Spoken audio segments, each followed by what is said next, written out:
Hola, ¿qué tal? ¿Cómo estás? Espero que te encuentres muy bien. El día de hoy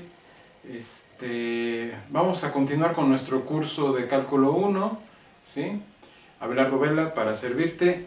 ¿Te has preguntado alguna vez si cómo se puede dar el orden?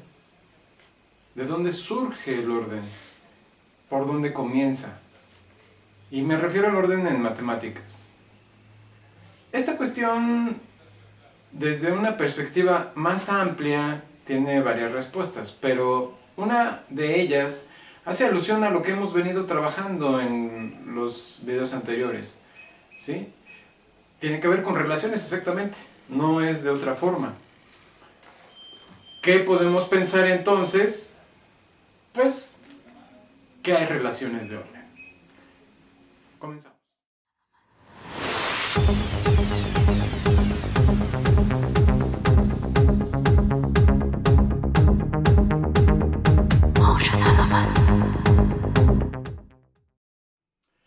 Desde pequeños tendemos más bien, no tenemos, tendemos a organizar nuestros juguetes, a organizar nuestros juegos. Todo nos conlleva a crear un orden. Todo intentamos sujetarlo a ciertas reglas de tal manera que nos permitan entender el principio y el fin de un juego, o el principio y el fin de una labor, o el principio y el fin de una tarea. En un contexto ya más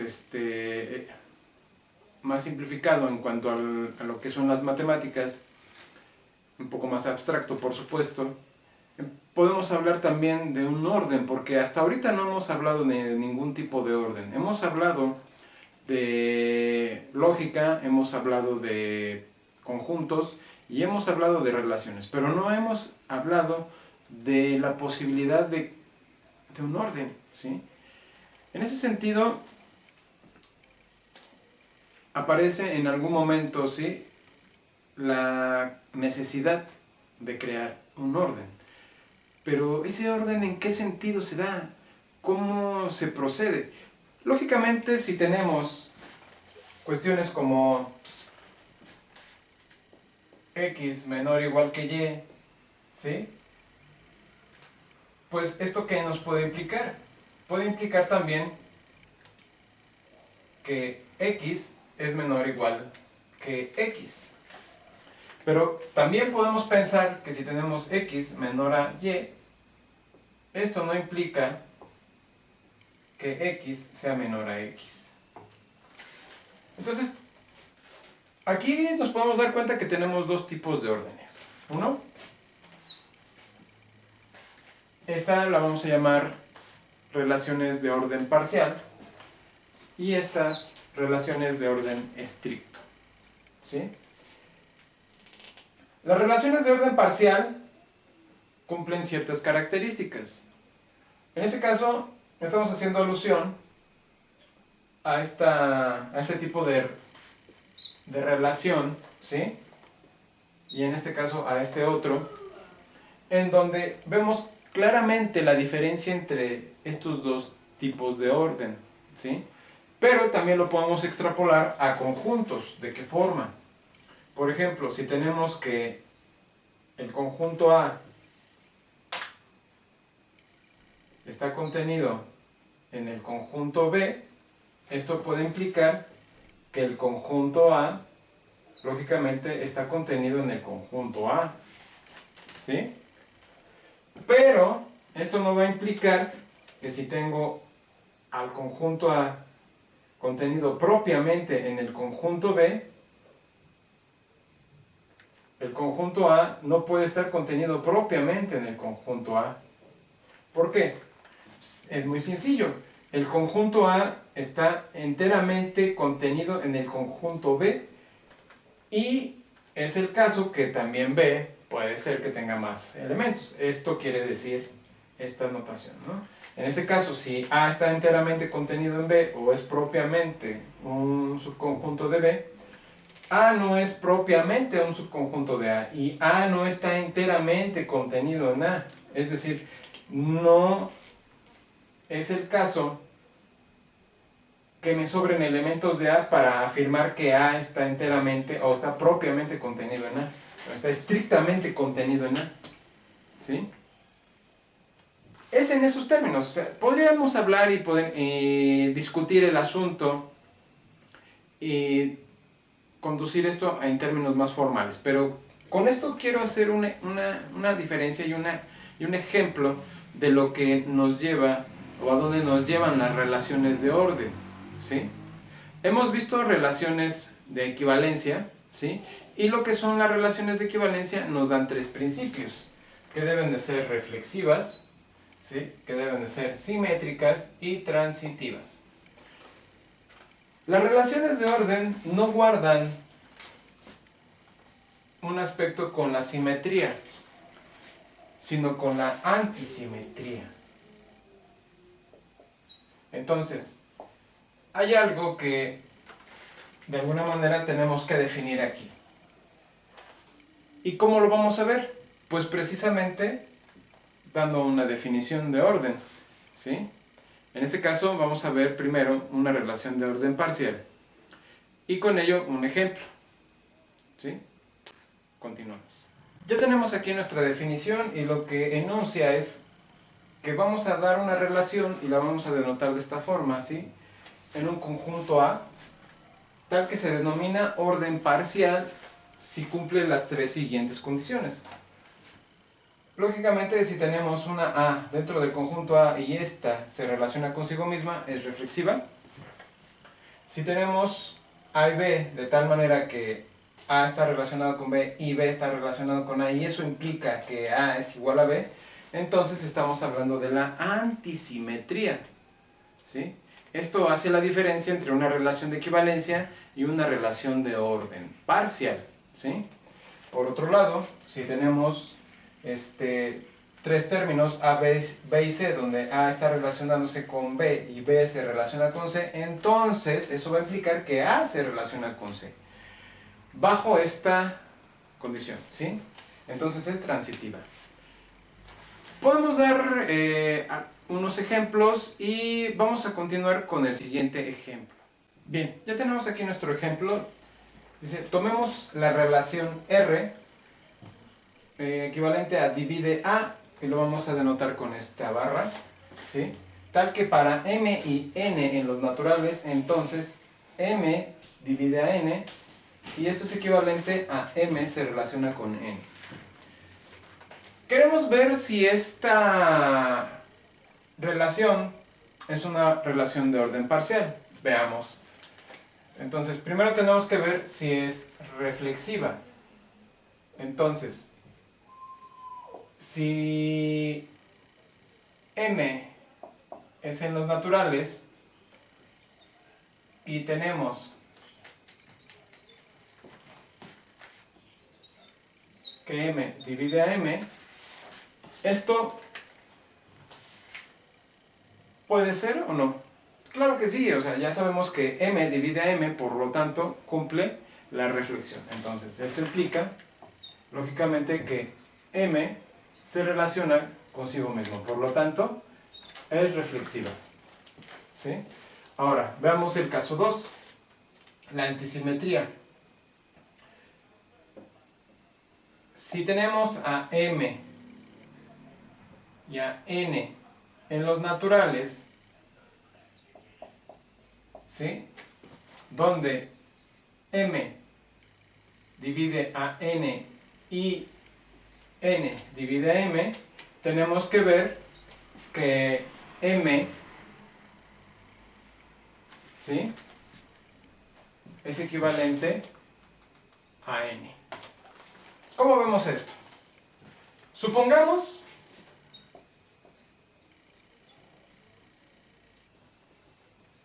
que M es distinto a N. Entonces, tomemos 4 y 2, o 2 y 4,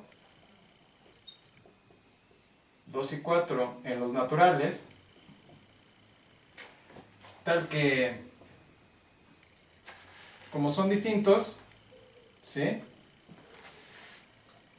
Aquí lo que estamos pensando es que se da la relación entre m y n, ¿sí? Y la relación, m divide a n y n divide a m. Pero estamos suponiendo la negación de la conclusión. Entonces, vamos a proceder con un contraejemplo en donde tenemos 2 y 4, claramente tal que 2 es distinto de 4, eso es obvio. Y esto implica, en todo caso, que 2 divide a 4, ¿sí? Pero tenemos que no es el caso que 4 divide a 2, ¿sí? Entonces no se cumple la condición. No se cumple la condición de que estos dos se den y además el resultado sea distinto. Por lo tanto, tiene que ser dada la equivalencia. Entonces, como esto esto me creó un error en el supuesto, o sea, el error está en el supuesto, ¿sí?, de que estos dos son distintos, entonces es claramente visto que 4 no divide a 2, por lo tanto no se cumple la segunda condición. Y esta está dada como hipótesis. Entonces, pues eso, al llevarme a una contradicción con respecto a esta hipótesis, pues es claro que no se cumple. Por lo tanto, lo que podemos decir es que esta relación es antisimétrica. Es decir, no se cumple esta condición, dado que ya la estábamos suponiendo como verdadera. Cuando nosotros negamos la equivalencia, ¿sí?, lógicamente, al recurrir a un contraejemplo, pues caemos rápido en el hecho de que esto contraviene esto. Por lo tanto, pues está mal el supuesto, ¿no? Entonces, procedimos por reducción al absurdo. Esto en cuanto a la antisimetría. Y la 3, esta sería la 1, la 2 y la 3. ¿Qué es lo que queremos observar? Que es transitiva. Entonces, tenemos M, N y L en los naturales, tales que M divide a N y N divide a L. Esto implica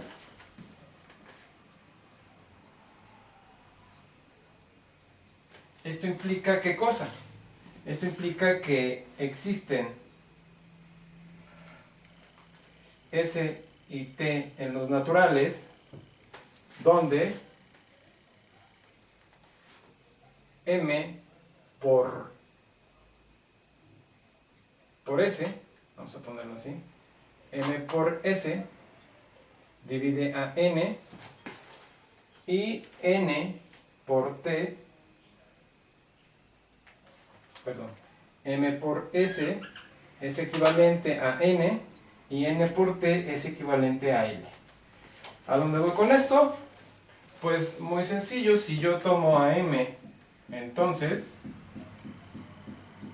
si yo tomo a M y a S y los multiplico por T, esto va a ser equivalente a N por T, donde esto es equivalente a L.